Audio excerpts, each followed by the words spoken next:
नमस्कार दोस्तों, स्वागत है आप सभी का बिंदिया में। हम एक बार फिर से हाजिर हैं उन तमाम महिलाओं के साथ जिन्होंने अपना अस्तित्व खुद बनाया।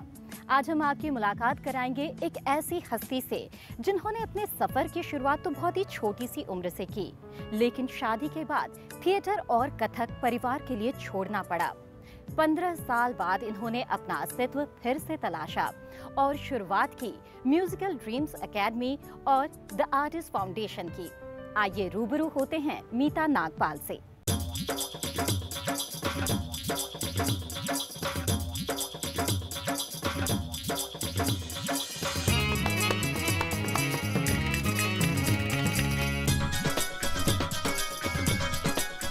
ये हैं द आर्टिस्ट फाउंडेशन और म्यूजिकल ड्रीम्स की फाउंडर मीता नागपाल। पेशे से कथक डांसर और थिएटर आर्टिस्ट रह चुकी मीता का सफर शादी के बाद अधूरा रह गया। 15 साल के लंबे वक्त के बाद एक बार फिर ये नई शुरुआत करना चाहती थी, इसीलिए डांस और थिएटर से जुड़े लोगों के लिए म्यूजिकल ड्रीम्स की नींव रखी। मीता अपने अधूरे सफर को इस एकेडमी से जुड़े आर्टिस्ट की आंखों में जीना चाहती हैं। मीता जब छोटी थी तब से लोगों को थिरकते देखना और फिर उन्हें लोगों का मनोरंजन करना काफी पसंद था। बस तभी से आर्टिस्ट बनने का सपना आंखों में पलने लगा। हम लोग कोटला मार्ग में रहते थे। वहाँ पे एक बहुत फेमस स्कूल है, नृत्य बैले सेंटर।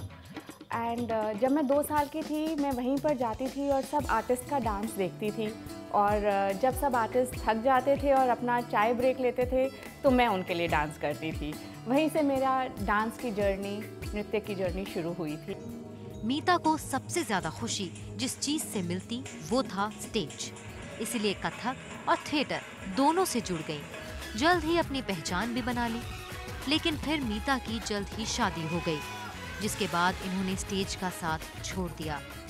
जब छोटी थी तो सिर्फ खुश होती थी स्टेज को देखकर, और कभी सोचा नहीं था कि हाँ ज़रूर ही इसी लाइन में जाऊंगी। और अपनी पढ़ाई के साथ और दोस्तों के साथ ये मेरा एक ज़िंदगी का स्टेज एक अहम हिस्सा बन गया था।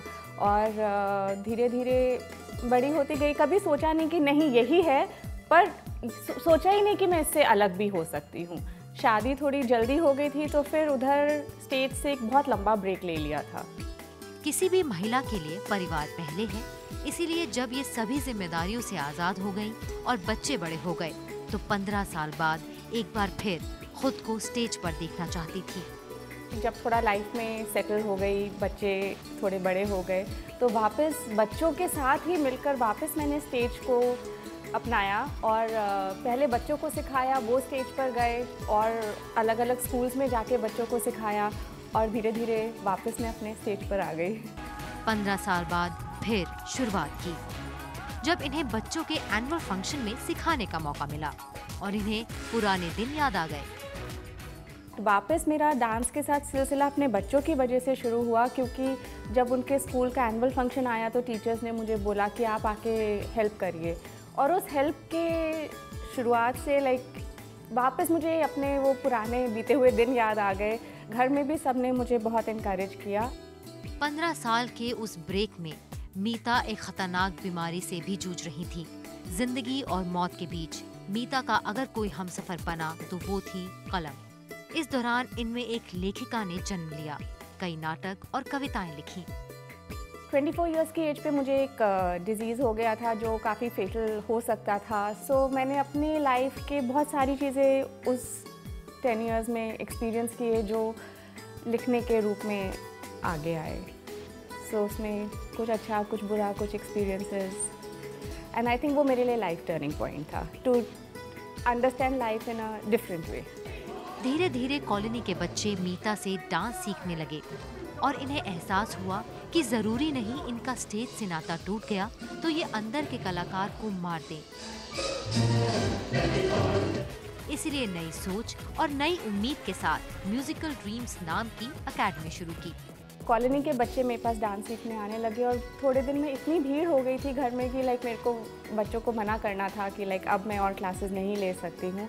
तब मेरी फैमिली ने, मेरे हस्बैंड ने मुझे बहुत सपोर्ट किया एंड फिर हमने एक प्रॉपर स्कूल एकेडमी बनाने का सोचा एंड वहाँ से हमने शुरुआत की। इस एकेडमी के बाद आर्टिस्ट फाउंडेशन नाम की संस्था खोली। अब तक इससे 70 आर्टिस्ट जुड़ चुके हैं।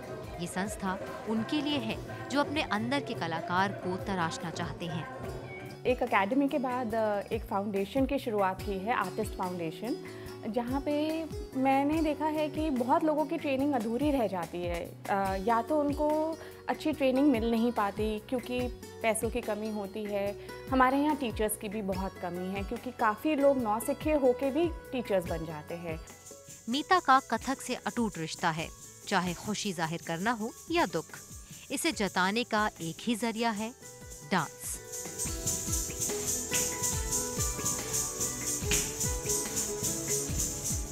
जब भी मैं खुश होती हूँ या दुखी होती हूँ तो उसको जाहिर करने का और भुलाने का तरीका एक ही है और वो है डांस। ये जानती हैं कलाकार का दायित्व समाज के लिए भी है, इसलिए हाल ही में मैजिक मैन नाम का शो ऑर्गेनाइज किया, आई डोनेशन करने के लिए लोगों को प्रेरित किया। इसको कभी देख पाऊंगी? जितने लोगों की डेथ होती है और वो अपनी आईज प्लेज करते हैं तो ये सारे नेत्रहीन लोग देख पाएंगे विद इन 6 वीक्स। सो सिर्फ ये अवेयरनेस नहीं है आज लोगों में, एंड हम लोगों ने इसका प्रयत्न किया मैजिक मैन नाम के एक शो के द्वारा और हमें बहुत अच्छा रिस्पांस मिला। कम से कम 400 प्लेजेस उसी दिन हो गए थे लोगों के। दैट मीन्स कि 800 लोग देख पाएंगे किसी ना किसी दिन। तो ये हमारा प्रयत्न इस फाउंडेशन के थ्रू था।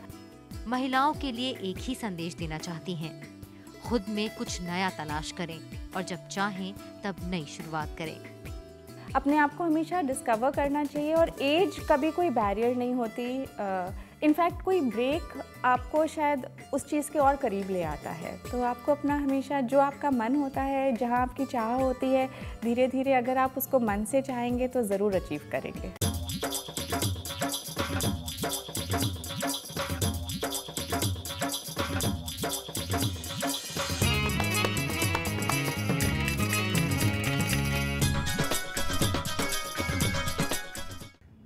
जिंदगी में कुछ भी नया करने के लिए कभी देर नहीं होती।